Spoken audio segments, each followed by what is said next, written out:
మిత్రమా, ఒక్కొక్కసారి విలువలేని దుమ్ము కూడా మన కంట్లో పడి మనల్ని విలవిలలాడేలా చేస్తుంది.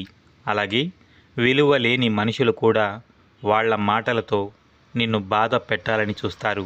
ఆ మాటలను పట్టించుకుంటూ బాధపడితే అక్కడే ఆగిపోతుంది నీ ప్రయాణం. ఒంటరి అయిపోతావు. కాబట్టి నువ్వు గెలిచే వరకు మౌనంగా ఉండు. ఎవరు ఎన్ని అనుకున్నా నువ్వు చేసే పని అంటూ ఒకటి ఉంటుంది కదా. ఆ పని చేసి వాళ్ళ నోర్లు మూతపడేలా చెయ్యి. వాళ్ళ కోసం వీళ్ళ కోసం కాదు, ఎవరైతే మన కోసం ఎదురు చూస్తారో వాళ్ళ కోసం మనం బ్రతకాలి. ఎవరు మన కోసం ఏడుస్తారో వాళ్ళని నవ్వించాలి. ఎవరు మన కోసం ప్రతి క్షణం ఆలోచిస్తారో వాళ్ళని మనం ప్రేమించాలి. మిత్రమా, జీవితంలో డబ్బు, హోదా, అందం ఇవేవీ శాశ్వతం కాదు. మనస్సులో ఉండే ప్రేమాభిమానాలు, ప్రేమగా ఒక పలకరింపు, ఆప్యాయతతో కూడిన ఒక చిన్న చిరునవ్వు, ఇవన్నీ వెలకట్టలేని సంతోషాన్ని ఇస్తాయి. అవసరాలతో కాకుండా ఆప్యాయతలతో ముడివేయండి ఏ బంధాన్నైనా. మన మీద ఇష్టం తగ్గింది, ఇంట్రెస్ట్ పోయింది అని ఎవరు మన మొహం మీద చెప్పరు. వాళ్ళకి మనం ఇచ్చే విలువ, ఇచ్చే సమయం, దాన్ని బట్టి మనమే అర్థం చేసుకోవాలి. అలాంటి వాళ్ళకి మనమే దూరంగా వెళ్ళిపోవాలి. మిత్రమా, ఒక్కటి చెబుతాను, గుర్తుపెట్టుకో. కిరాణా షాపు వాడికి నీ జీతంతో సంబంధం లేదు. వాడి లెక్క సెటిల్ అవ్వకపోతే సెటిల్ చేసి పక్కకి పొమ్మని అంటాడు. నీ పరుగుతో ఇక్కడ ఎవరికీ సంబంధం ఉండదు. చివరికి నువ్వు సంపాదించాలి అంతే. లేకపోతే నిన్ను చేతకాని వాడు అంటారు. బాధలతో తలపట్టుకుని గుక్కపట్టి ఏడిస్తే నిన్ను ఓదార్చడానికి ఎవ్వరూ రారు. ఏమీ చెయ్యలేక నటిస్తున్నాడు అంటారు. మిత్రమా, ఎవరికి కావాలి నీ మనసులో ఉన్న ఆలోచనలు, బాధలు? ఇక్కడ కేవలం లెక్కలు చూస్తారు. వాళ్లకు నచ్చినట్టు లెక్క కట్టి ఆ లెక్కలో నువ్వు సరిగ్గా సరిపోకపోతే వాళ్ళ లెక్కలో నుంచి నిన్ను తీసి పడేస్తారు, ఒంటరిగా వదిలేస్తారు. కాబట్టి ఆశించకు ఎవరో వస్తారని.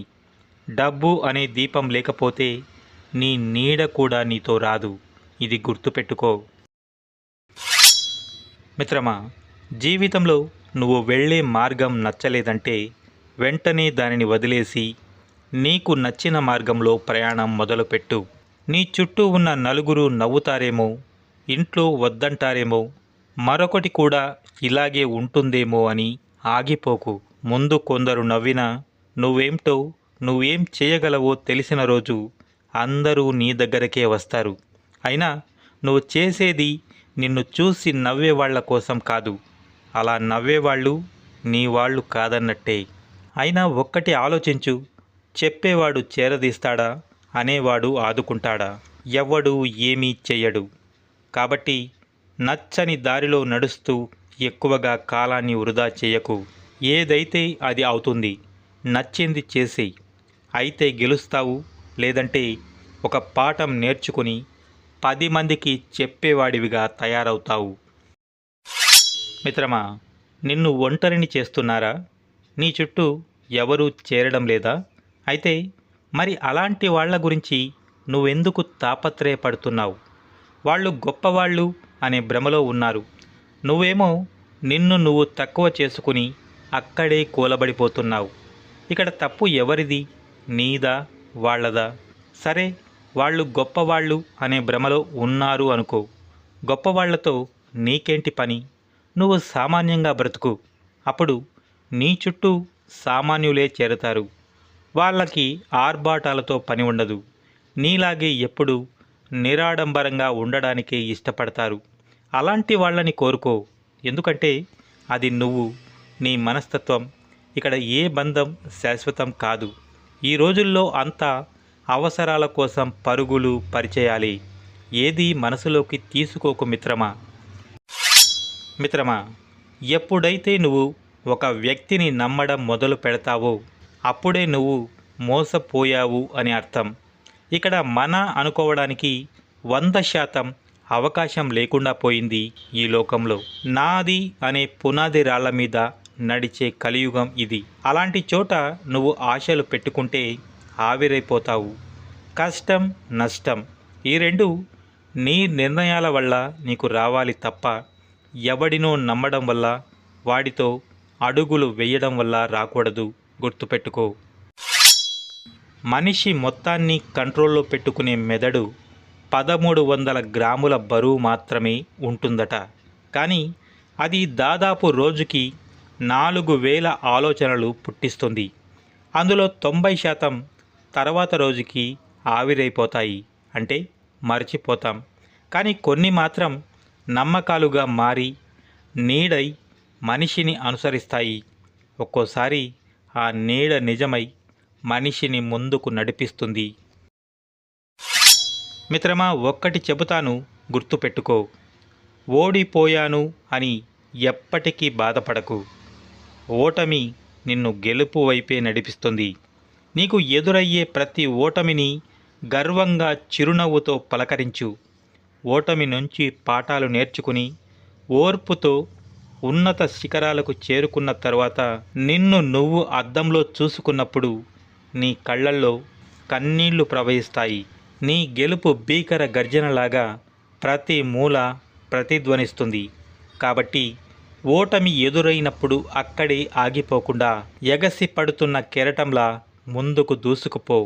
జీవితంలో గెలవాలంటే నువ్వు ఆచరించాల్సిన ఒకే ఒక సూత్రం అలుపెరుగని విక్రమార్కుడిలా యుద్ధం చెయ్యడం. ఈ యుద్ధంలో నీ ఆత్మవిశ్వాసమే నీ ఆయుధం. నీ దృఢ సంకల్పమే నీకున్న సైన్యం. నీ సైన్యానికి సేనాధిపతివి నువ్వే. నీ ఆత్మవిశ్వాసానికి పదను పెట్టి దృఢ సంకల్పంతో సమర శంఖం పూరించు. యుద్ధం మొదలుపెట్టు. చివరి నిమిషం దాకా వెంటాడు. ఆగిపోకు, అలసిపోకు. అంతా అయిపోయిందని వెన్ను చూపించకు. ఇలా ఆఖరి వరకు పోరాడితేనే ఓటమి కూడా గెలుపుగా మారుతుంది. అవసరం తీర్చే ఆడది ఉన్నంతకాలం ప్రేమించే ఆడది మగవాడికి అవసరం లేదు. నిజానికి మగవాడికి కావలసింది వాడి అవసరం మాత్రమే తీర్చే ఆడది మాత్రమే. అంతే. వాడి అవసరాలు ఆర్థికంగా, శారీరకంగా, మానసికంగా వాడి అవసరాలు తీరితే చాలు. వాడికి ప్రేమ అవసరం లేదు. కానీ ఒక్కటి చెబుతాను, గుర్తుపెట్టుకోండి. మగవాడికి ఆడదాని మీద ప్రేమ ఉండాలి, కానీ వ్యామోహం ఉండకూడదు. ప్రేమ ఉంటే తను లేకపోయినా తనతో గడిపిన జ్ఞాపకాలతో బ్రతికేయచ్చు. అదే వ్యామోహం అయితే తను కనిపించకపోయినా బ్రతకలేం. ఎందుకంటే ప్రేమ విషయంలో మనిషికి ఆకర్షణ తెలిసినంతగా ఆరాధన తెలియదు అనేది వాస్తవం కాదంటారా? మిత్రమా, జీవితంలో నువ్వు గుర్తుపెట్టుకోవాల్సిన ఒకే ఒక రూల్ ఏంటంటే నువ్వు అనుకున్నది అనుకున్నట్టు ముఖం మీద చెప్పేయడం.